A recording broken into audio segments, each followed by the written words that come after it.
ಎಲ್ಲ ವೀಕ್ಷಕರಿಗೂ ಬೆಳಗಿನ ಶುಭೋದಯ. ದಿನ ರಂಗೋಲಿನ ಮನೆ ಮುಂದೆ ಬಿಡಿಸ್ತಾ ಇರ್ತೀವಿ.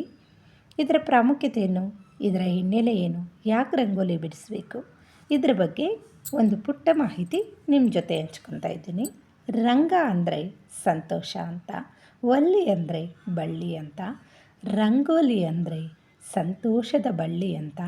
ಆ ಕುಟುಂಬದ ಒಡತಿ ಆರೋಗ್ಯವಾಗಿದ್ದಾಳೆ ಎಂಬುದರ ಸಂಕೇತನೂ ಆಗಿರತ್ತೆ. ದಿನ ಇದ್ದು ಆ ಮನೆಯ ಹೆಣ್ಮಗಳು ರಂಗೋಲಿಯನ್ನು ಹಾಕೋದ್ರಿಂದ ಅವರು ತುಂಬ ಆರೋಗ್ಯವಾಗಿದ್ದಾರೆ ಅನ್ನೋದರ ಸಂಕೇತನೂ ಆಗಿರುತ್ತೆ. ರಂಗೋಲಿ ಬಿಡಿಸೋದ್ರಿಂದ ದೈಹಿಕ ವ್ಯಾಯಾಮ ಸಹ ಸಿಗುತ್ತೆ.